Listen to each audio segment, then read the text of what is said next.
Hello guys, we are happy to join again at the red carpet. My name is Jan, I'm from European UAP Talks, and here with me is Georg Boch, who represents Ubiquity University and how is the summit called? State of the World Forum. State of the World Forum. Georg already presented his presentation yesterday, and it was quite fascinating. How did you feel presenting here, and what was important for you to share there? Yeah, thank you so much, Jan.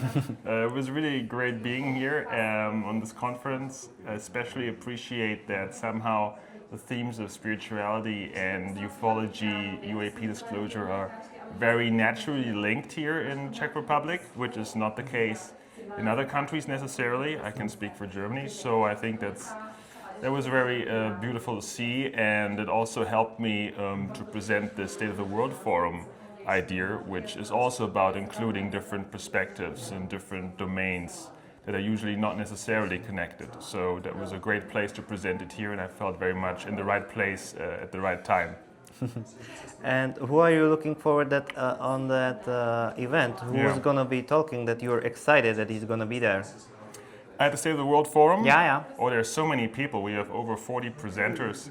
They're going to be speaking from December 14th to 17th in this virtual summit.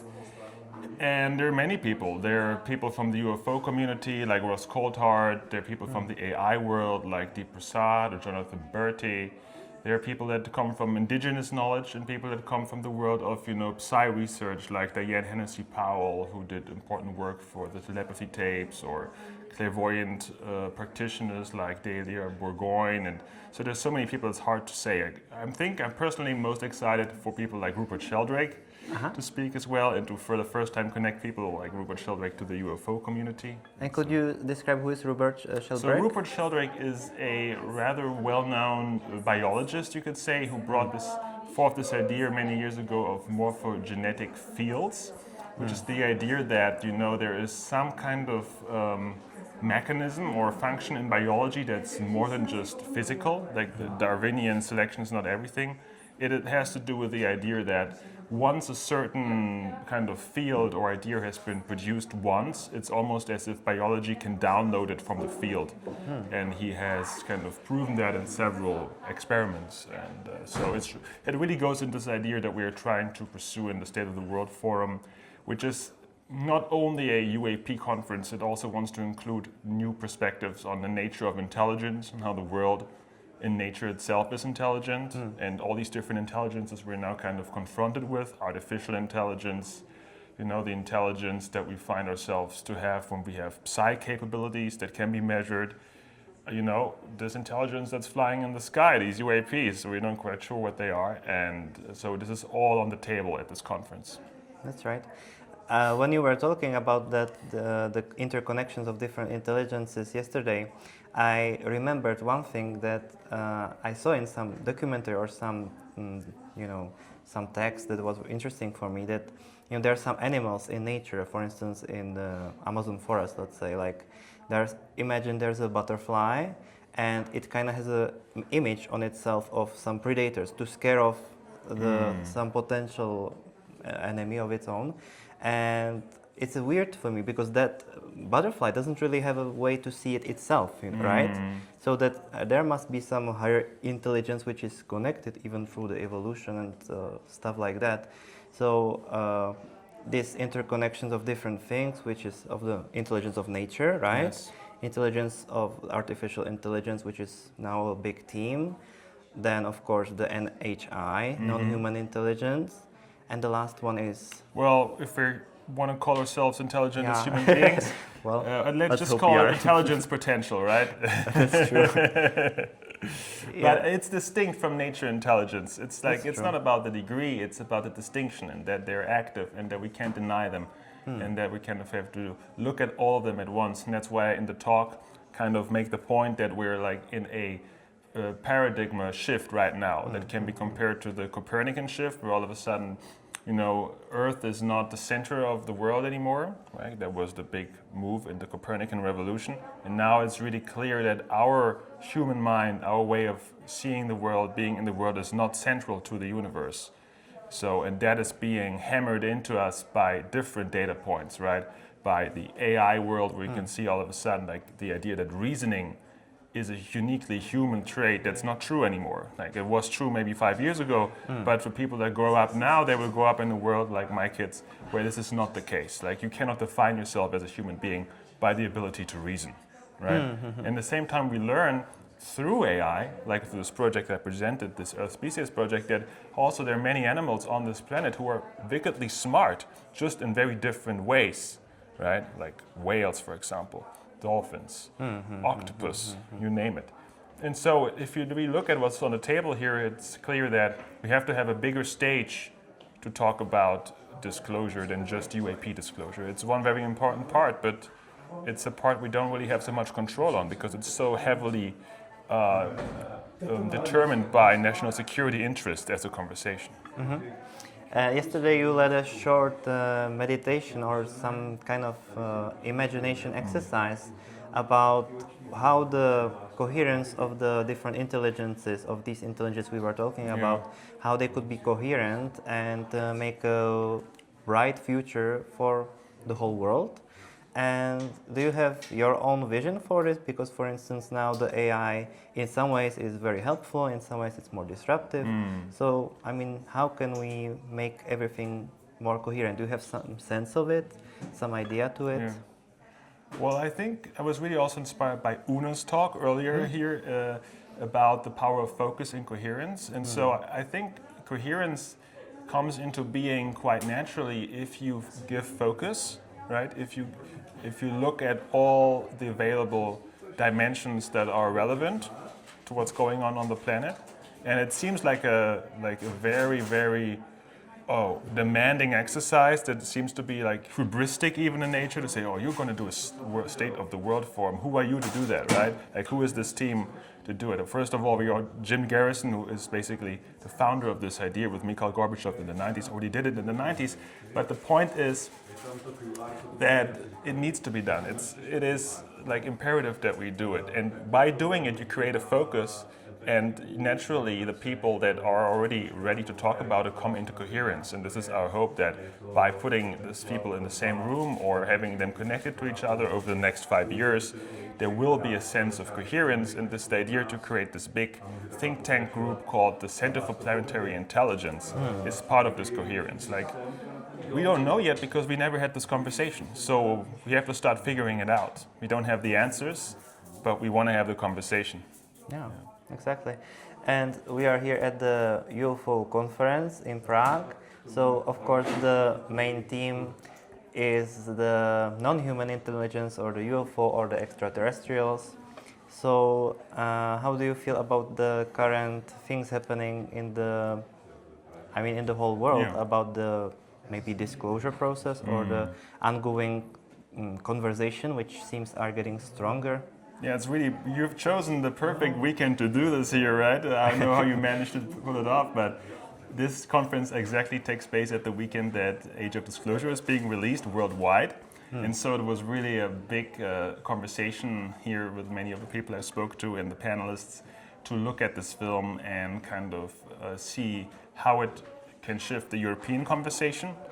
And at the same time, this onslaught of little things happening in, let's say, the media world in the US that from a European perspective seem very important. You know, like the appearances of the director on CNN, on Fox News, and recent interview with David Grush that was now being released, that was recorded in September, right? So it seems to be like a very orchestrated move to put this conversation on a more grounded footing.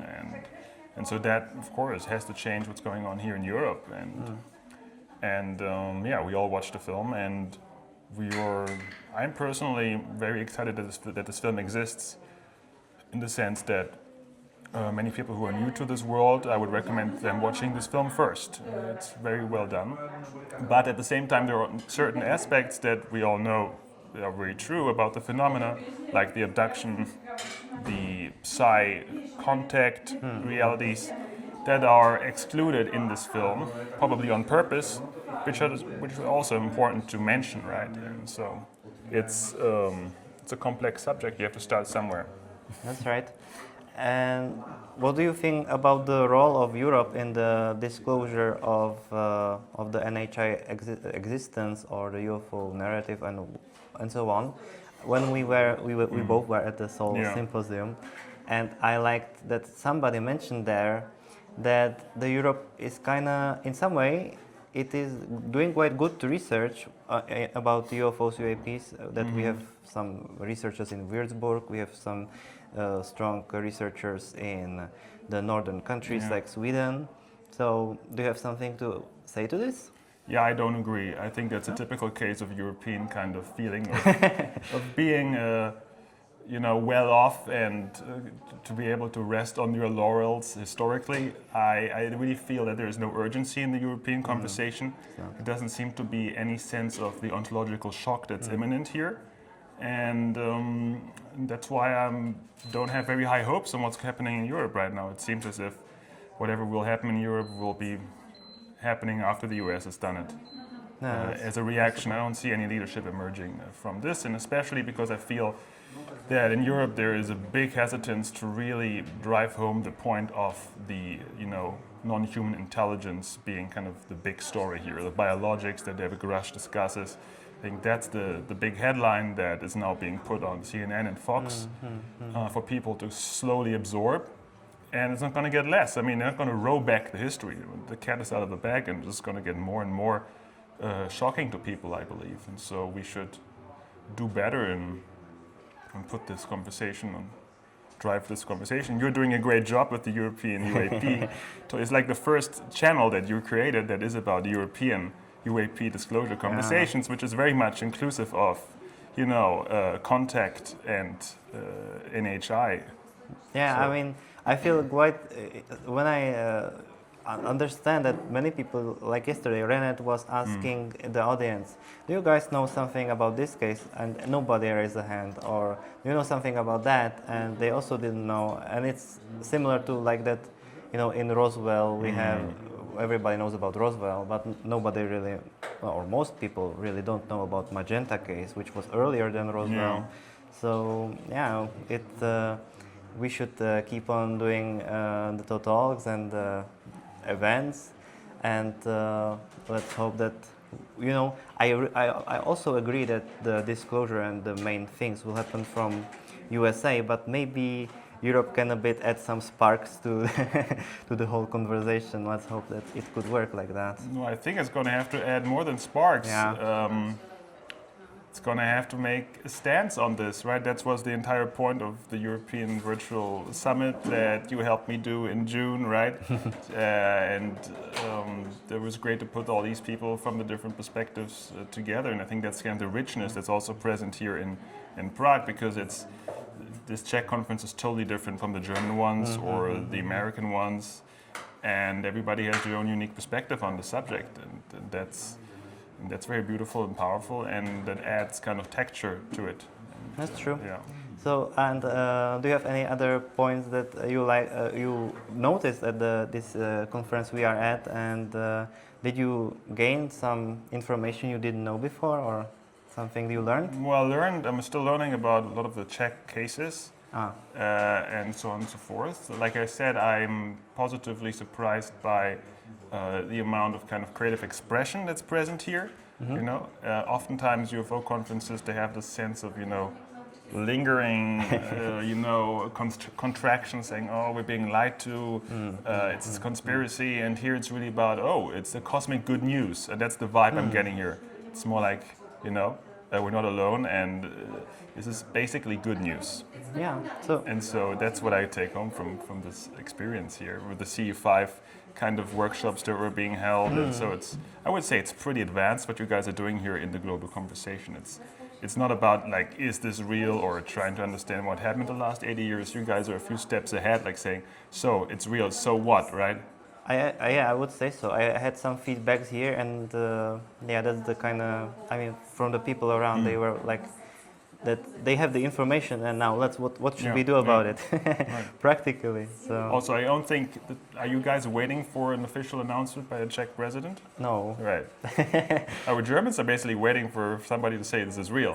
I think you guys are beyond that. You're not waiting for somebody in power to tell you this is real to act on. I would say that's true. Yeah. So I mean, it's nice that you mentioned that positivity. I guess that the World Forum that you're organizing or helping to organize is also trying to get that positive approach. So Right. that's wonderful, and it's great to end on this note. That let's see The future to fall in love with. Yeah. That's the main idea. Yeah, let's create such a world. And thank you guys for watching, and we are happy you joined us, and we can again meet at other interviews.